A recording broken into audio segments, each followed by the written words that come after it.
Көз жанарын сақтаудың құпия әдістерін осы видеода айтатын боламын. Видеоны соңына дейін көріңіз.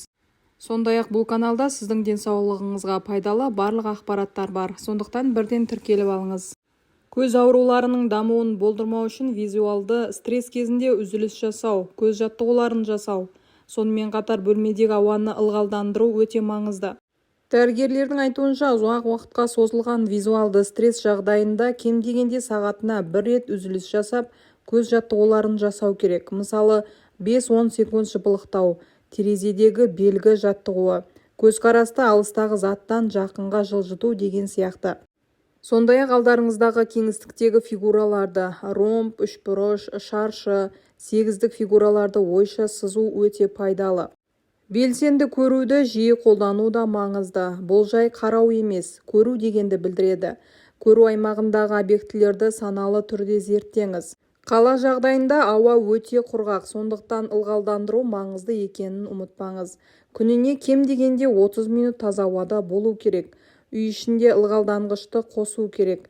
Дәрігерлер ылғалдандыратын тамшыларды қолдануды ұсынуы мүмкін.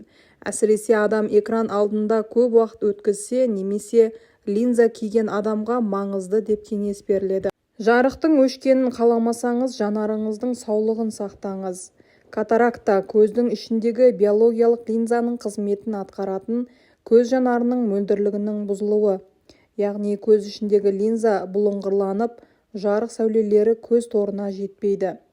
Бұл ауру жасқа байланысты басталуы мүмкін. Жастардың көз жанары қашықтықты да, жақынды да жақсы көреді. Жас ұлғайған сайын жанардың серпімділігі мен мөлдірлігі жоғалады. Катаракта неден болады? Жоғарыда айтып өткенімдей, жасқа байланысты белең алатын ауру. Демек, адам қартайған сайын көру қабілеті нашарлайды деген сөз. Жанарының алдын қараңғылық қаптап бұлдырлай бастайды.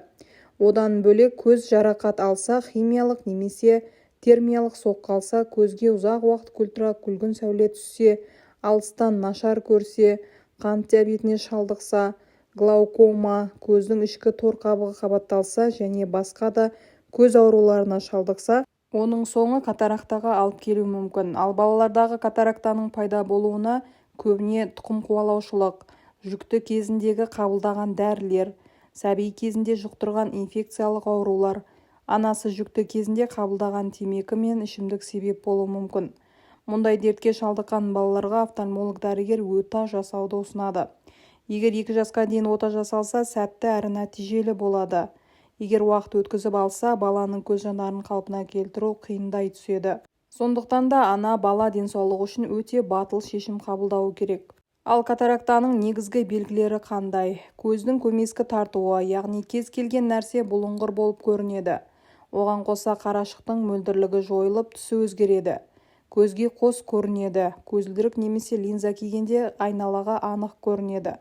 Қараңғы түскенде көздің алдын дақ басады. Түсті ажырата алмайды. Жарыққа қарау қиындайды. Егер осы және өзге де жайсыздықтар мазаласа, міндетті түрде көз дәрігеріне тексерілу керек. Құрамында дәрумендері, антиоксидант пен ферменті бар тамшылар катарактаның ары қарай асқынуына жол бермейді. Бірақ көз жанарының мөлдірлігі қайтара алмайды. Ең тиімді әрі ең сенімді емі микрохирургиялық ота екенін ескеріңіз.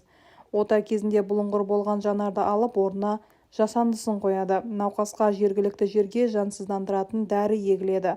Сосын ота жасалады. Ота ұзағымен 15-20 минут уақытты алады.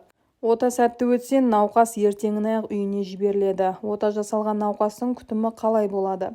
Науқас денсаулығына аса күтіммен қарауы тиіс. Салауатты өмір салтын ұстануға міндетті. Салқын не ыстық ауаға шығуға болмайды.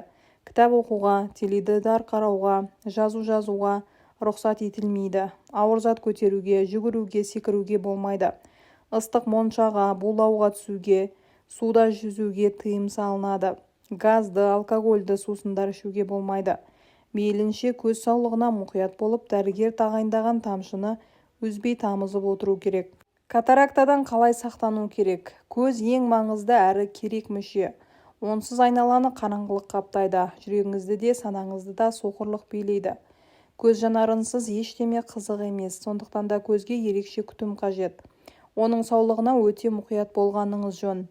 Көзді вирустық инфекциялық аурулардан қорғаңыз. Қандай да бір жайсыздық сезілді ме, дереу көз дәрігеріне тексеріліңіз. Көздің қызаруы, жасаруы, қышуы да қандай да бір дерттің бастау алғанын білдіреді. Егер жанарыңызды қараңғылықтан сақтағыңыз келсе, онда темекіден, спиртті ішімдіктен мүлдем бас тартыңыз. Артық салмақпен күресіңіз, физикалық белсенділік танытыңыз. Үнемі қозғалыста болыңыз. Көзді ультракүлгін сәуледен қорғаңыз. Міндетті түрде көзілдірік киіңіз. Жылына 2 рет көзіңізді тексертіп тұрыңыз. Көзді жарақат алудан, ұрып алудан, жырып алудан сақтаңыз. Күнделікті тамақтану мәзіріне көкөністер мен жемістерді қосыңыз. Құрамы А және Е дәруміне бай азықтарды көбірек тұтыныңыз. Жарықтың өшкенін қаламасаңыз, жанарыңыздың саулығын сақтаңыз.